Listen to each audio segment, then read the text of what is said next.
ലോകത്തിലെ ഏറ്റവും വലിയ ഭരണഘടനാ സംവിധാനം നിലവിൽ വന്നത് മുഹമ്മദ് മുസ്തഫ സല്ലല്ലാഹു അലൈഹി വസല്ലമയുടെ കാലത്ത് ആണ് എന്നതാണ് സത്യം.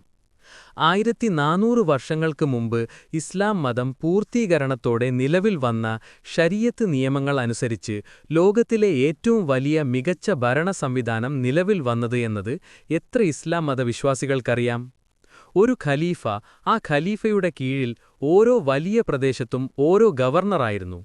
ഗവർണറുടെ കീഴിൽ ആ പ്രദേശത്തിലെ ഓരോ ഭാഗത്തും സാധാരണക്കാരിൽ നിന്നും ഓരോ ഗവർണറുടെ അനുയായികൾ. ഇവരെ നിരീക്ഷിക്കാൻ ഖലീഫ കുറച്ച് സാധാരണക്കാരെ നിയോഗിക്കും.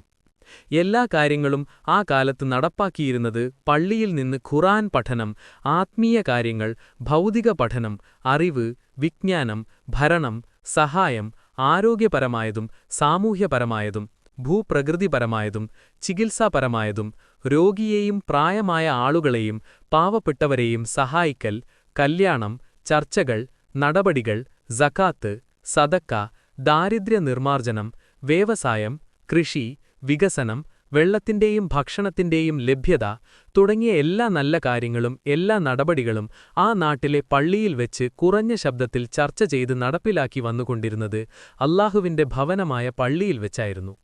ആ കാലഘട്ടത്തിൽ ഒരു ഫീസും സേവനങ്ങൾക്ക് ഇല്ലായിരുന്നു. ഖലീഫയെ തിരഞ്ഞെടുക്കുന്നത് എങ്ങനെയെന്ന് നോക്കാം.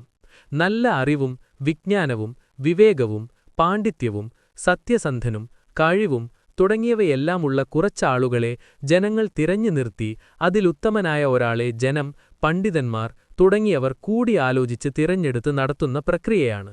ഒരു പാവപ്പെട്ടവൻ ചികിത്സക്ക് പണമില്ലാതെയും അനാഥരായ യതീം മക്കളെ വരെ കാണാതെ, മയ്യഴിൽ വീട് ചോർന്നലിക്കുന്ന കാണാതെ, പട്ടിണി കിടന്ന് മരിക്കുന്നത് കാണാതെ, പഠനത്തിന് പണം കണ്ടെത്താൻ പറ്റാതെ ബുദ്ധിമുട്ടുന്നത് കാണാതെ, വിവാഹം കഴിപ്പിച്ചു കൊടുക്കുവാൻ പണം കണ്ടെത്താൻ കഴിയാതെ വിഷമിക്കുന്ന രക്ഷിതാക്കളെ കാണാതെ, അറിവ് പറഞ്ഞുകൊടുക്കുന്ന അധ്യാപകരുടെ അവസ്ഥയെ നോക്കാതെ, നിങ്ങൾ നിങ്ങളുടെ പ്രൗഢി കാണിക്കാൻ വേണ്ടി അല്ലാഹു നിങ്ങളോട് പള്ളി പുതുക്കി പണിയാനോ പള്ളിയിൽ മറ്റുള്ളവരെ ബുദ്ധിമുട്ടിക്കുന്ന ഒന്നും തന്നെ ചെയ്യാൻ പാടില്ല എന്നു പഠിപ്പിച്ച ആഡംബരത്തിന്റെ ഒരു സാധനവും അല്ലാഹുവിന്റെ വീട് എന്നു പറഞ്ഞുണ്ടാകുന്ന നിങ്ങൾ കാണിച്ചു കൂടുന്ന ഹറാമുകൾക്ക് നാളെ ശക്തമായ നരകം നിങ്ങൾക്കുണ്ടാക്കും എന്നും അത് കണ്ടു നിൽക്കുന്നവർക്കും ഉണ്ടാകും എന്നും മുഹമ്മദ് മുസ്തഫ സല്ലല്ലാഹു അലൈഹി വസല്ലമ പറഞ്ഞു തന്നിട്ടുണ്ട് എന്ന് നിങ്ങൾ ഓർക്കുക.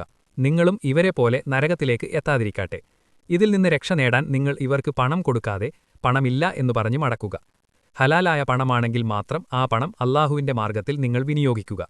ആ പണം ഒരു പാവപ്പെട്ടവന്റെ ചികിത്സക്ക്, അനാഥരായ യതീം മക്കൾക്ക്, മയ്യഴിൽ വീട് ചോർന്നലിക്കുന്നവർക്ക്, പട്ടിണി കിടക്കുന്നവർക്ക്, പഠനത്തിന് പണം കണ്ടെത്താൻ പറ്റാതെ ബുദ്ധിമുട്ടുന്നവർക്ക്, വിവാഹം കഴിപ്പിച്ചു കൊടുക്കുവാൻ പണം കണ്ടെത്താൻ കഴിയാതെ വിഷമിക്കുന്ന രക്ഷിതാക്കൾക്ക്, അറിവ് പറഞ്ഞുകൊടുക്കുന്ന ബുദ്ധിമുട്ടുന്ന അധ്യാപകർക്ക് അല്ലാഹുവിന്റെ മാർഗ്ഗത്തിൽ ആ പണം എത്തിക്കുക എന്ന് മുഹമ്മദിന്റെ ഡയറിയിൽ നിന്ന് കുറച്ചുഭാഗം. ഇത് നിങ്ങൾ നിങ്ങളുടെ മലയാളം അറിയുന്ന എല്ലാവർക്കും ഷെയർ ചെയ്തു കൊടുക്കുക. ഈ ചാനൽ സബ്സ്ക്രൈബ് ചെയ്യരുത്. ഇതിൽ വരുന്ന എല്ലാ അറിവും ഓരോ വീഡിയോയും ഒന്നിന്റെ തുടർച്ച പോലെയായിരിക്കും ഇതിൽ പറഞ്ഞിട്ടുള്ളത്. എല്ലാം പരിപൂർണമായി ശരിയാണ് എന്നെനിക്ക് ബോധ്യമുള്ളതുകൊണ്ട് നിങ്ങളും നിങ്ങളുടെ പണ്ഡിതനോട് ചോദിച്ച് ഉറപ്പുവരുത്തി ഷെയർ ചെയ്തു കൊടുത്താൽ മതി. നിങ്ങളിൽ വന്നിട്ടുള്ള തെറ്റുകൾ തിരുത്തുക. തെറ്റില്ലാതെ ജീവിക്കാൻ ശ്രമിക്കുക.